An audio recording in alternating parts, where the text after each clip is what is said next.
Lovely. Well, good morning, beloved. Good morning. Where am I? Okay. Hi. Good morning. I have some announcements for the good of the community. I'll be as concise, efficient, and brief as possible. So just bear with me. This morning, right after the service, the 9 o'clock service, around 10:15 or 10:30, who knows when this is going to end, we'll have a children and youth religious education town hall. So all the children, youth are welcome to stay, parents also, please, and all the other adults too that are involved with the program. We invite you to please stay. We're going to have some conversations and share some of the plans that we have with you, and very importantly, take your input and your insight. Is that cool? Yes? All right, cool. Thank you.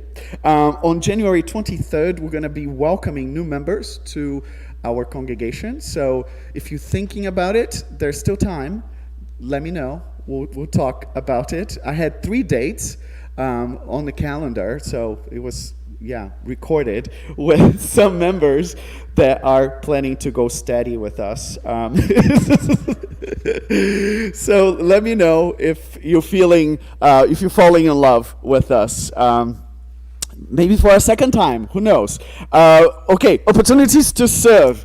We could use, and thank you, Rick, for doing the video this morning for us, and we would appreciate having another person, maybe two, to help with video. And you don't have to have any experience. We'll teach you. We'll help you with that. And isn't this great? I can walk away and still, yeah? All right. So here, no pressure, since your husband is already doing it. But I think those are all the announcements I have for the good of the community. And unless there's any burning thing I'm missing, I'm looking at Vicky. No? Okay, good. All right, so for our official welcome, I have the honor and the pleasure to partner with Hank Florence this morning in this worship celebration. So let's welcome Hank. Woo! Yes. Well, thank you very much, everybody. Good morning. Good morning. All right, we're all here together. Welcome to this Sunday morning service of Sierra Foothills Unitarian Universalists. My name is Hank Florence. Thank you, Rev. Alex. And I am truly so glad to be with you all this morning. Whether you're here in person or you're joining us from home, and again, a shout out to Rick and our fantastic tech community that puts this all together. Woo-hoo. Guys. I watched from home last week and it was wonderful. So thank you. Also joined today by our fantastic musical director, Patty Leftridge, our wonderful director of religious education, Adrienne Dills. Where's Adrienne? There she is in the back. And our services cover a wide variety of topics every week. They help us explore different spiritual paths that each of us are on, as well as what it means to promote freedom, justice, and equality for all. Services are usually led by our minister, Reverend Alex de Silva Soto, and with worship partners from our congregation. And every Sunday is a little bit different, so if this is your first Sunday, we invite you to come back. But each and every Sunday here resonates with the same love and care to support each of us on our own spiritual journeys. So if this is your first Sunday again, please come back. It's our purpose to nurture the individual spiritual path of each person and build a common faith based on our shared core values, which include recognizing the inherent worth and dignity of all people and a quest for justice and equality in our community and in the world. In this congregation, we ask you to bring all of who you are, all of your questions, your yearning for peace and justice, your worries and your joys, so that we may be shared. We may share all of this as a community. Wherever you are on your spiritual journey, we invite you into this community of searchers and seekers.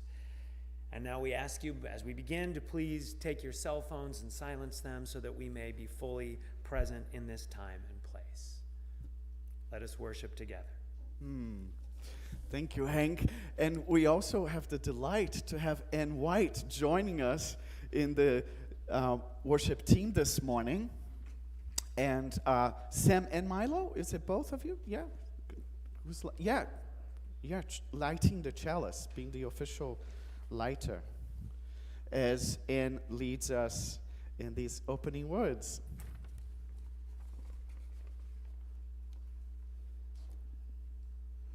Gentlemen. Thank you. For as soon as I heard the sound of your greeting, the child in my womb leapt for joy. Luke 1:44. That was well timed. How perfect is that? This is a poem by Jan Richardson. For joy you can prepare, but still it will come to you by surprise, crossing through your doorway, calling your name in greeting, turning like a child who quickens suddenly within you.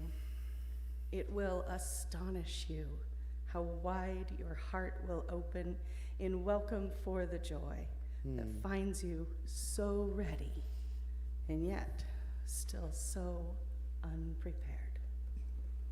Mm-hmm. Thank you, Anne. And friends, you probably know, unless you're here for the first time. No? Yes, yes. Welcome. Glad you're here. So we're not singing indoors yet because we didn't have vaccination for children. Now we do, over the age of 5, which is awesome. And we're discussing about singing indoors in our recently reconvened task force. So we're going to be talking about that. So we will have singing eventually. I have faith, I'm a person of faith, that we'll sing indoors at some point, masked nonetheless, but we'll sing indoors. But we have an opening song that I invite you to open your ears, your hearts, your eyes, yourself to receive it.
So you heard part 1 of why Hank was singing from the door.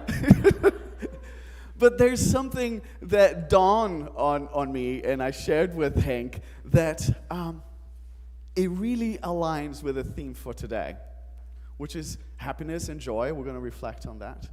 And to me, it symbolized how happiness and joy, and I'll argue for joy even more, is sometimes where we can't really see or hear faintly behind us or just right at the door. And the only thing we got to do is to invite it in. So maybe you buy that for $1, maybe you won't. But the folks at home got some extra privilege today because they could see Hank. And thank you, Rick, for working with the camera. So if you wonder what he looked like, you can go home and go to our YouTube channel and experience this joy once again. Yeah? So thank you, and thank you. And thank you to our beloved Adrian Dills, who's got a story for our ages for today. No, okay. So yeah, we're moving right along. Thank you to joys and sorrows. That's me. Okay. Hi. So when you come to church, just in case you were experiencing no joy, especially those weeks that you're experiencing no joy at all, you will be greeted by this book that says joy on it. It says joy and also sorrow, right? Because we're here to share one another's joys, because we know it multiplies and it's contagious, right? Joy is a contagion, a good one, not like Corona, that we'll avoid and we'll get vaccinated and boosted. Just a thought, not an imposition. And and we know that the pain, the suffering, the sorrows can be experienced a little more lightly when we know we're not going through it alone. We have joyous people and lovely people, and also sorrowful people that will walk with us. So you're welcome to add your prayers here. And for our beloved siblings at home, you can go on our website, and there's an email there, joys and sorrows at what's our website? Thank you. Yes. It will be engraved in your hearts at one point. And you can share your prayers with us, knowing that it needs to be public information. So if you're praying for somebody, if you're lifting somebody in concern, in your thoughts, in your meditations, make sure that that person is okay with you sharing their situation, because it goes out into our e-beacon, which is our newsletter that goes out every week. Thank you, Vicky, where we share the joys and the concerns for our community. So let's continue in the spirit of joy, and meditation, as we remember those in our community with reasons to celebrate. And in particular, this morning, we are remembering and lifting up Dave and Kia Hash. Both of them celebrate their birthdays in this fall season. And Dave is celebrating his 95th round around the sun today. So, hi Dave, happy birthday. Yes, wonderful. And Pam? No, I thought I saw Pam. No, but Pam is doing well. Millie is doing well. Alyssa, that broke her elbow, is doing well. She's going to be here at the 11 o'clock service in case you want to see her. So this is a report on our beloved in our community that had some health concerns. Nick Ladas is celebrating his 90th birthday. 9 decades. Isn't it amazing? And it's this weekend, and he's with his family and friends, and one of his granddaughters has made the trip from Germany to be here with her grandpa. I also want to share a great joy that there were other ministers before me. Can you imagine that? Right? There were. And Reverend AJ, Reverend Wendy, and Reverend Lynn and I have entered into a ministerial covenant, and we are in full agreement that anybody from the congregation that wishes to reestablish contact with them are more than welcome to do so. Yeah? Awesome. And Reverend AJ has a Facebook page in case you want to find him there. And yeah, it's awesome. I really love them, and I'm really grateful for all the work that they did. So I could show up and have practically nothing to do, just be silly. So beloved, let's take a deep in breath. As we breathe in together, as we breathe out together, we recognize that we are one beloved community that we are one body, that we are part of one another's lives, including the ups and the downs, including the moments of great challenge, when we deeply know the value of friendship, of partnership, of community. So let us remember all those this morning, celebrating, rejoicing, with many reasons to be grateful, and also those who struggled to simply get out of bed, and those who couldn't make it yet out of bed this day. Those who are concerned about the coming of tomorrow because of challenging work environments, because of lack of fair labor and employment.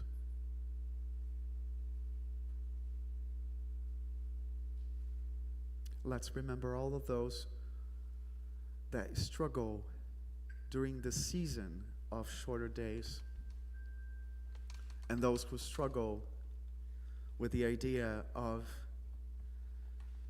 broad and wide celebrations while they don't feel in the spirit of celebration. Those experiencing blue Christmases.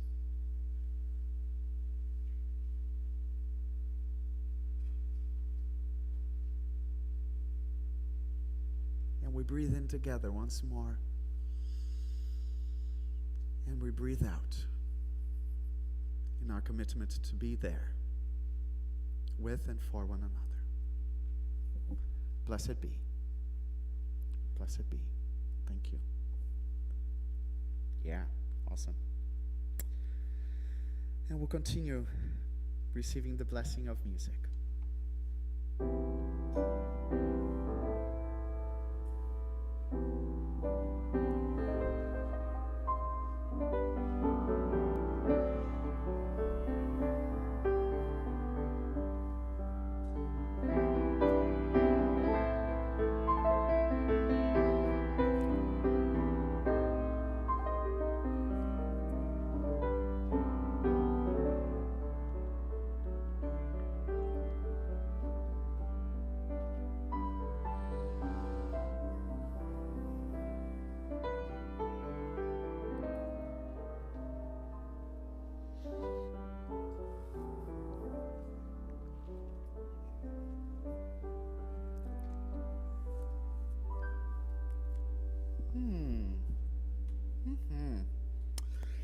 All right, so let me remember my days of being a drag queen. So, you ready for this?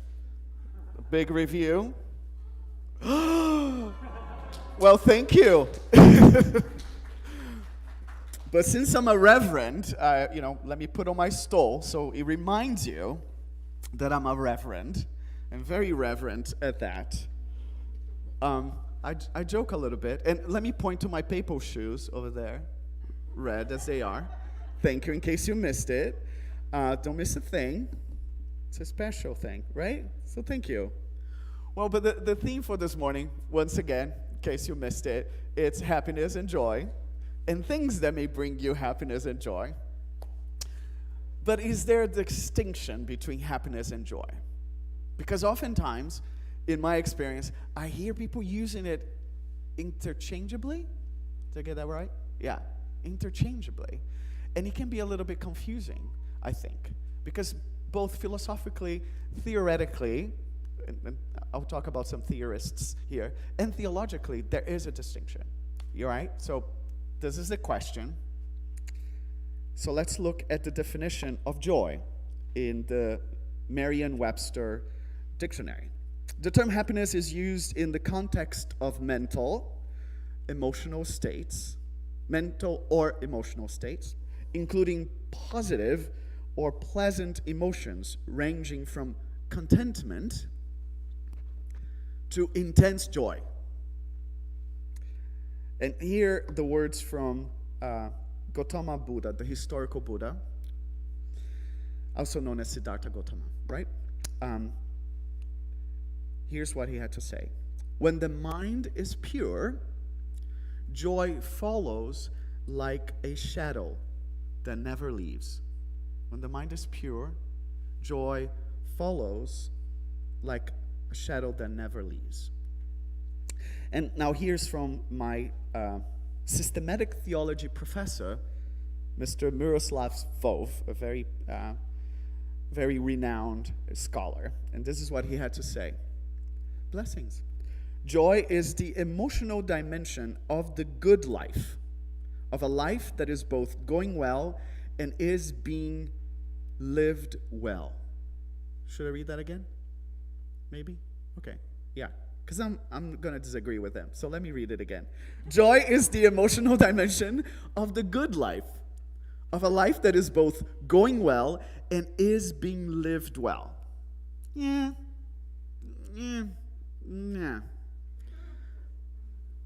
I'll address him later. And this is the beauty of graduating. You don't have to agree with your professors anymore. I respect him greatly, but this is what Ingrid Fattel-Lee, a designer, and some of you know that I study design. I'm an architect, so very much interested in forms and shapes of things and shades, and yeah. And here's a coinky dinky, which is a funny word. Mr. Hank also, in his preparation for this morning, came across the same scholar, right? So we're both going to be talking a little bit about her work. And this is what she had to say. About joy. Joy is an intense, momentary experience of positive emotion. So an intense, yet momentary experience of positive emotions.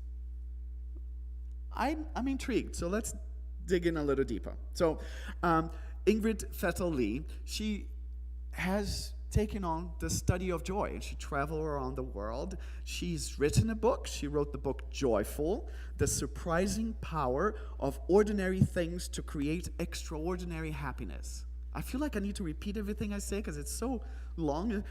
Joyful, The Surprising Power of Ordinary Things to Create Extraordinary Happiness. So with a book like that and a title like that, it hints into some really deep scholarship and a lot of ink being spilled to talk about something that might be simple, like joy, or not.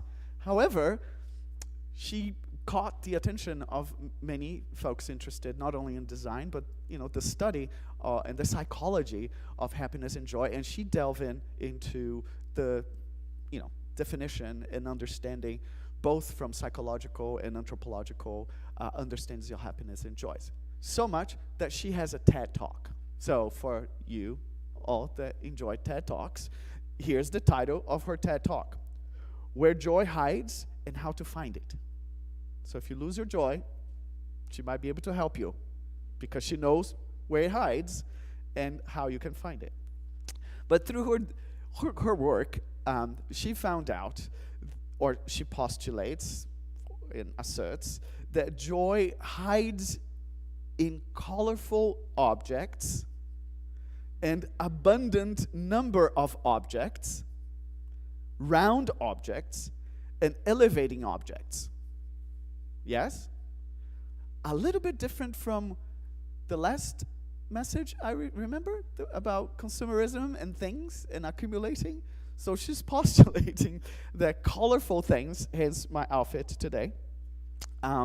Googly eyes, also another thing that can be creepy. However, she argues, put a googly eye on something and somebody will probably buy it.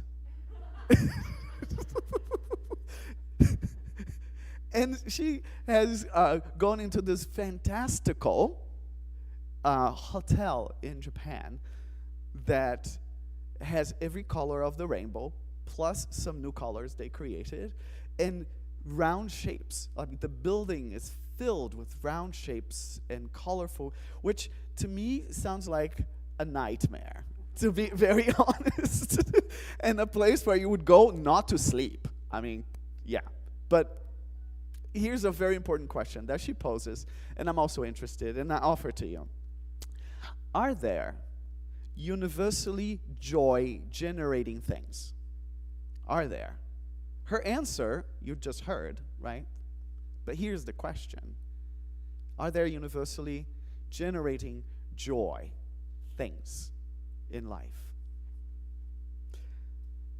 She also believes that cherry blossoms, so something a little more subtle and natural, can generate that experience of joy. Also rainbows, I mentioned rainbows, but just a natural rainbow out there in the world. People see it, and they tend to communicate that rainbow caused them to feel joy. And hence my glasses, because with these glasses, I don't know why, but I see lots of rainbows with it. Literally, I don't know. I tried to clean the lens. I can't explain it, but you're free to try it afterwards. Maybe it will bring you joy. But let's go a little deep into happiness right now. And happiness has been studied as a legitimate subject in universities since the 60s. Anybody surprised? Thank you. Yes, since the 60s, it's been studied in gerontology, the study of aging, right? Social psychology, positive psychology, clinical psychology, medical researchers, a bunch of them, and happiness economics. Do you know that that's a thing? Happiness economics, right? Okay, so what is happiness? According to Psychology Today, there are 3 different levels of happiness. The emotional, which is the balance between positive and negative emotions. Positive emotion, joy. A negative emotion, anxiety. And some of you may suffer from anxiety. I'm not alone. Okay, yes. So a balance between those experiences and the experiences of joy that can get you a person to say, I'm happy. I'm within the happy zone, right? Now, 2, self-reflective. Cognitive self-judgment about our life in a general long-term sense. If somebody asks you, are you a happy person? I'm a happy person. Yes, my parents this, my grandparents that, whatever that may be, right? Thank you, not alone. Yet, I'm happy, I consider myself as a happy person. So, your own assessment, right? 3rd one, fulfillment of human potential. So, it's about flourishing. Florence, flourishing. And finding meaning in life, right? So, this is about your vocational inclinations. Something that you want to do in your life and have a way to make a living, right? And pay your bills and survive through doing what brings you happiness. Now, let's go into another scholar who I tend to align a little bit more because he goes into the very critical question of distinguishing happiness and joy, and that's C.S. Lewis. I don't agree with everything, so I'm not saying he's perfect, but here is what he has to say. I sometimes wonder whether all pleasures are not substitute for joy. So you're using the word pleasure here, right? Pleasure and joy. I call it joy, which is here a technical term and must be sharply distinguished from happiness and pleasure. Joy, in my sense, has indeed one characteristic, and one only, in common with them. The fact that anyone who has experienced it will want it again. I doubt whether anyone who has tasted would ever, if both were in his power or her power or their power, because we're inclusive, right? Exchange it for all the pleasures in the world. But then joy is never in our power, and pleasure often is. Should I read that again? Joy is never in our power, but pleasure is. So, seeing some distinction there? And I know he's going a little bit deeper here, maybe splitting a bit of hairs or not, but he's saying happiness, he's saying pleasure, and he's saying joy. Joy is out of our control. Pleasure in our power, right? So let me go to Michaela, my last scholar for today, perhaps. No, I'm going to bring George Bernard Shaw too. So, Michaela Summa distinguishes joy and happiness. This is what she says. Joy accompanies the process through and through, whereas happiness seems to be more strictly tied to the moment of achievement of the process. Joy is not only a direct emotional response to an event that is embedded in our life concerns, but is also tightly bound to the present moment. Whereas happiness presupposes an evaluative stance concerning one period of one's life or one's own life as a whole. This is the true joy in life. Now it's George Bernard Shaw. This is the true joy in life. The being used for a purpose recognized by yourself as a mighty one. The being thoroughly worn out before you are thrown on the scrap heap. The being a force of nature instead of a feverish, selfish little clod of ailments and grievances, complaining that the world will not devote itself to making you happy. Woo! All right, so I'll pause here on these two, insert myself a little bit more, and wrap it up with a beautiful bow, very colorful, googly eyes on the wrapping. But I would pose, so here's me, right, that happiness is really the momentary and the conditional. Because I tend to feel happy when things are going well. Yes? When I have my favorite things. Yes? When I'm in love. Yes? When my work is going well and I'm not pulling my hair out. Yes? When I'm able to pay my bills. So all those things tend to make me feel like I'm having a good day, which is a term, right? You're having a bad day or a good day, right? Happiness. But this joy thing, is this thing something that can exist even when my relationship is in shambles, right? I'm having a really bad hair day, and there are bullies in my school, and I have many different words for them, that I'm not going to use it, because maybe there's something more than that.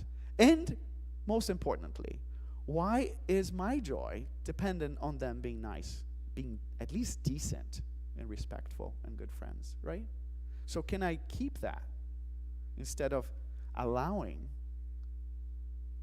folks that are probably really unhappy, right, to take that joy from me? So I believe there is that thing called joy that exists within, maybe the little light that may dim a little bit, but nobody can blow it out. Yeah? And we're able to protect it. Right? And guess what? The most important thing for me about this whole question of happiness and joy is that it is our inheritance. You know this fancy word, inheritance? So all that your loved ones, your family, even your friends that have worked for, give to you and bless you with it, right? It is yours. You were born with it. Yeah? Therefore, nobody can take it from you. So that's my encouragement to you in particular, yes? Because you might be able to remember a little bit better than some of us that may not remember what we were born with, right? Because this whole physical body has changed quite a bit, right? The whole thing, like not one cell within 7 years, right? They all change. We'll get into science a little bit later, but you get the point. The joy, this joy thing, is yours. It's been there all along. Babies are joyful if you change their diapers and if you feed them, right? If they get enough sleep. So if your diapers are changed, if you get enough food and enough sleep, yeah, maybe all the other reasons shouldn't be, so powerful to possibly rob you of this thing called joy. Happiness comes and goes, and it's about judgment, evaluative, and the judgment of others. How can you be happy if you look like this? How can you be happy if you have this or don't have that, right? But this joy, there's one other Buddhist word I would like to offer you, and that will be more Buddhist reflection next Sunday with our beloved Maureen. It's called equanimity, right? It's this line that exists, that joy exists in it. It's not about the ups and the downs. With that, I'll wrap it up, and I'll invite our beloved Hank to come forward and to give you another breather. Let me bring some Sufism into the mix, because I love Rumi. So this is what Jalal ad-Din Rumi had to say.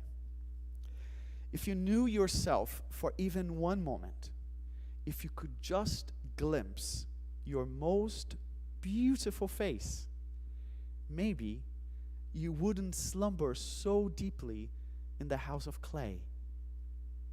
Why not move into your house of joy and shine into every crevice? For you are the secret treasure bearer and always have been. Didn't you know?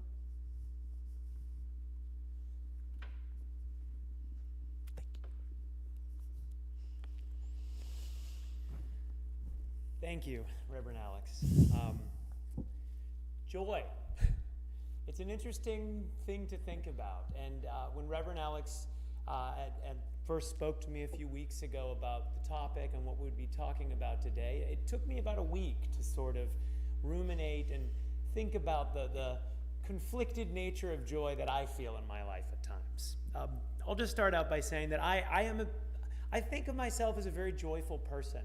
I'm quick to laugh. I love talking to people. I love joking. I love finding out what brings people joy. Mm-hmm. In fact, I'd like to say I actively seek out joy in my life. I try to spend as much of my time during the day doing things that I like. But the thing is, I was born in 1982, which put me in a weird generational thing between the Gen Xers and the millennials. I'm the oldest millennial and the youngest Gen Xer. And I'm basically, avocado toast being Instagrammed on my left and cynical flannel-wearing Pearl Jam fans on my right. And it was not cool to be joyful. But what was I supposed to do? Like I just said, I am naturally a joyful person. Woo! But wait a second. Is my proclivity for joy actually part of my nature? Or have my surroundings, my largely happy childhood, my comfortable suburban middle-class upbringing, my cisgendered maleness, my race, my height, in short, my privilege, has that shaped my joyful picture, this joyful picture of straight white maleness standing in front of you today? Would I be less naturally disposed towards joy if I were missing one or more of these societally advantageous traits? Does my knowledge and acceptance of my privilege absolve me of this guilt and shame that I feel whenever I see how easy my life is compared to basically every other demographic? Does being so joyful while others often struggle to find joy in their lives make me selfish and irresponsible? Is even just the assumption that people who are less fortunate, that they're necessarily less joyful, is that just another indication of a false dichotomy taught to me about people whose lifestyles differ from the mainstream, the straight waspiness of life? Great. So much for joy, right? There it goes. Now I'm just sad and angry. But honestly, how could I be anything else responsibly as my eyes are continually open to painful experiences of people whose pain I wasn't even aware of? Can I be angry and joyful? back to our friend Ingrid Fettel-Lee, which Yes. truly during the parade last night, I mentioned, did you put that in after you saw this? Because there are so many articles, but I was drawn to this because this designer and founder of the publication, The Aesthetics of Joy, she addresses this quandary directly in her recent article called Joy and Anger, How to Hold On to Joy Amid Strong Emotions. And in this article, Lee notes that what's important to recognize is that anger and joy are simply different kinds of fuel. While anger feeds resistance, joy feeds restoration. Moments of joy help us recharge our batteries, increasing our resilience so that we're better able to take action in the future. I'm thinking of the way that a moment of laughter in the midst of a terrible fight with your partner can temporarily shatter the tension. It doesn't erase the conflict, but it breaks the deadlock, allowing you to come back to the fight calmer, perhaps slightly more able to listen. But more than that, and I really like this part, joy also reminds us what we're fighting for. It gives us glimpses of what makes life worth living. If we only have anger, then the risk is that we're defending the boundaries of a hollow country. And even if we win, we may return from battle to a place irreparably scarred by war.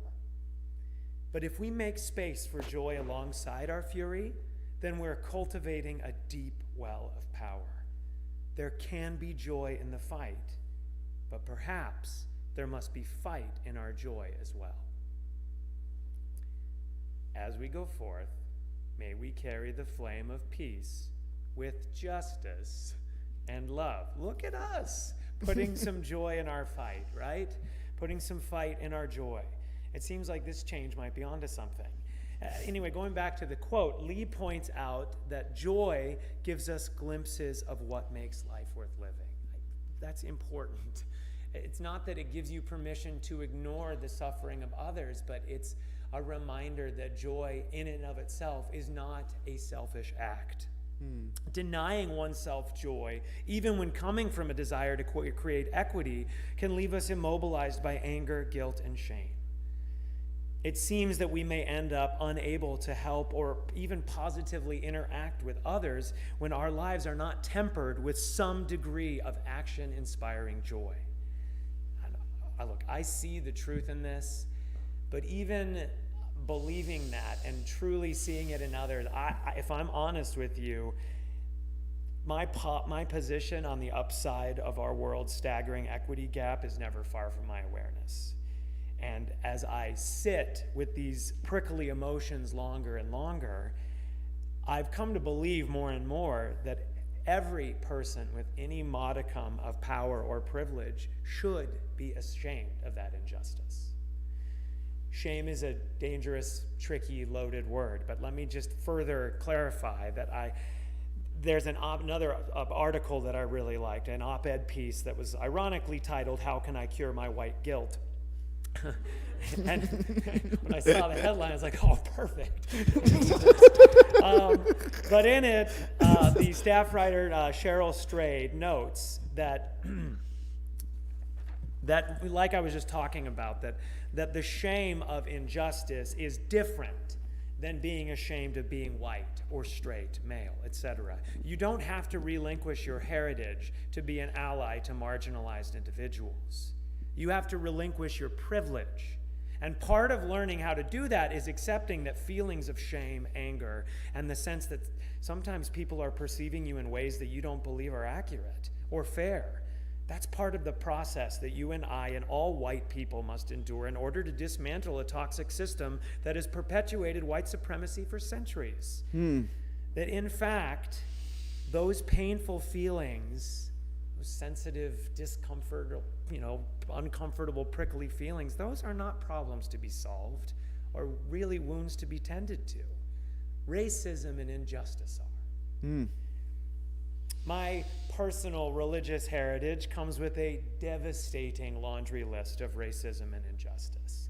just to catch you all up on depressing things going on in the world that I come from. Recently, the man who's next in line to be the head of the Mormon Church made national news by denying that he ever knew about a well-documented program of gay conversion electroshock treatments that took place for more than 2 decades while he was president of, you guessed it, my alma mater. Heritage. Anyway, a few years ago, the same man, I remember when this happened, this was right around the time, maybe a year after Leah and I formally exited from the church we were raised in. And there was just so many things that happened right after that it just really made the choice feel like the right decision. And this was one of them. In a press conference dealing with, most people, if you were to stop them on the street and ask them what they know about Mormons, lots of wives and they don't like black people, right? I mean, I think that one of the things that or historically, right? I don't want to offend anybody, but I mean, most people know that that's a thing, or at least was a thing. But anyway, in an opportunity to address that really prickly, problematic history, this man, who I've shook hands with and met a couple of times, said to the people, "The history of our church is not to seek apologies nor to give them. We sometimes look back on issues and say, maybe that was counterproductive for what we wish to achieve. But we look forward and not backward." Oof. Right? Ouch. You probably wondering, Hank, why are you bringing this up in your reflection on joy? Stay with me, okay? In response to this hurtful denial, a recent episode of a podcast that I enjoy and I find necessary in my life to unpack all of these difficult things, the episode in response directly to this event was dealing with a very interesting question as to why it is that fundamentalist religions, not that they won't, but that they cannot apologize for past atrocities.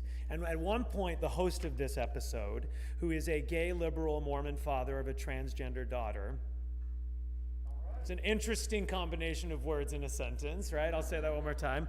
An openly gay liberal Mormon father of a transgender daughter shared his struggle as his Mormon bishop continually asked, even after being repeatedly corrected on the preferred pronouns of his child, what the congregation could do to welcome his son into their program.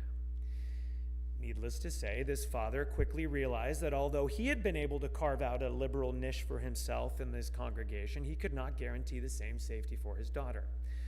And as the story continued, I was delighted to hear that after a period adrift, this man and his family found their local Unitarian Universalist congregation, woot woot, where his daughter was, of course, openly welcome and accepted. And the next 30 minutes of this episode just basically served as an effusive testimonial about the marvels of being UU. And one area that this literally happened this week, I added this yesterday, and I was very glad because I was struggling with how to, not that I'm necessarily going to put a neat bow on all of these complicated things, but it gave me a little bit of something to chew on, and I want to share it with you. He honed in on the fact that Unitarian Universalists, unlike fundamentalists, they don't have to reshape their narrative whenever their God or leaders do or say something unsavory.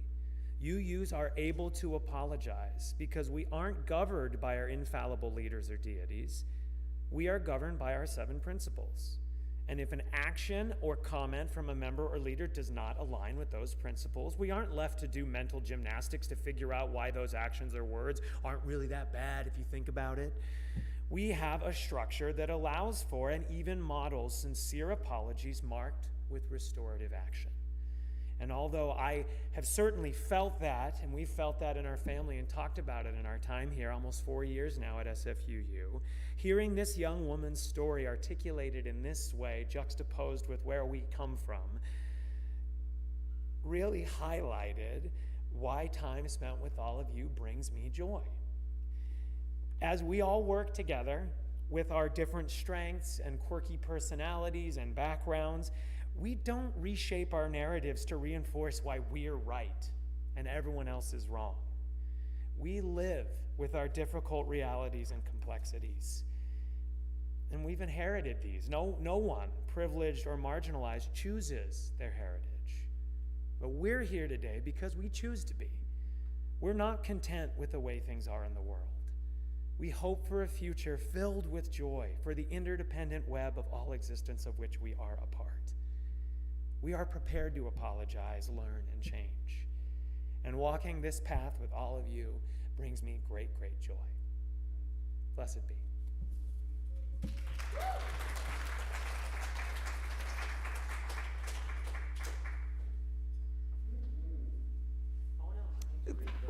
You can take a break if you want. Do you want a break?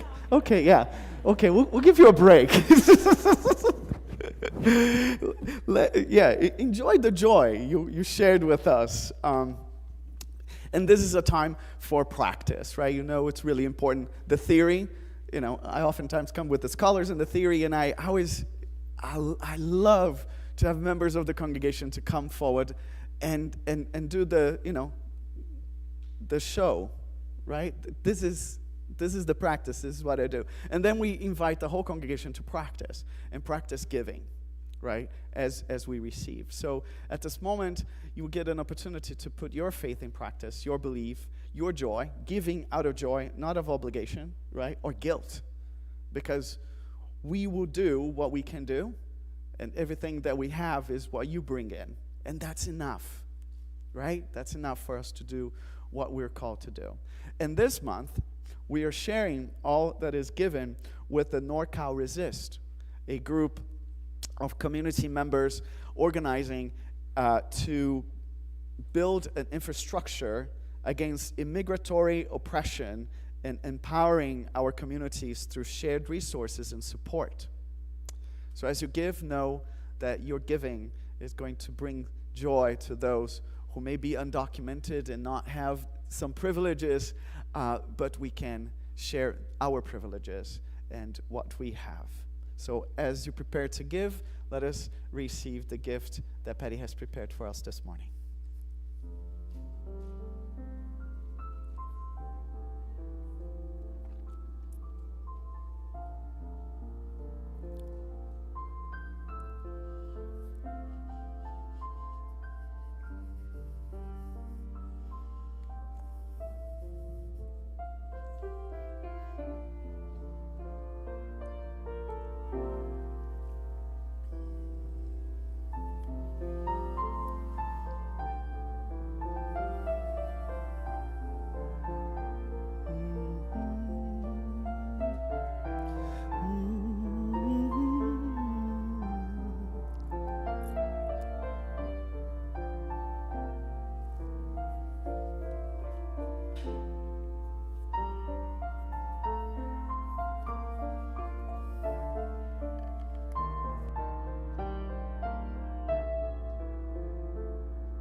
Mm-hmm.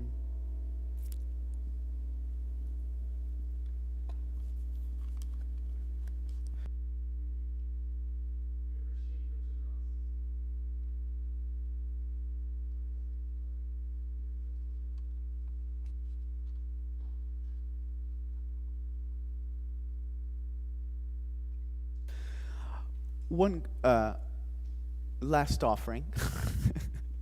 If you're interested in continuing your reflection this Sunday, there's a book called The Art of Happiness by His Holiness the Dalai Lama.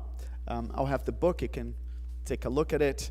And my understanding that his use of happiness is what I try to communicate to you as being joy. Yeah, it's the unshakable, not conditional moments. And as we prepare to go out into the world, here's a benediction from Reverend Scott Taylor. It's called It's Flung. And after this benediction, we'll do the words to extinguish the chalice. That we're changed it a little bit. We massaged the language a little bit. So we're going to try it. It's going to be on a screen, so you'll be able to read it along, and we see how it feels. So we're working together, right? And we're growing together, and we're adapting. So here are the words of a blessing for us this morning. Joy doesn't simply arise. It flies, it flings. No, it's flung. It is passed. It is spread between you and me, between the one who just received a gift and the one that has been looking for it all along.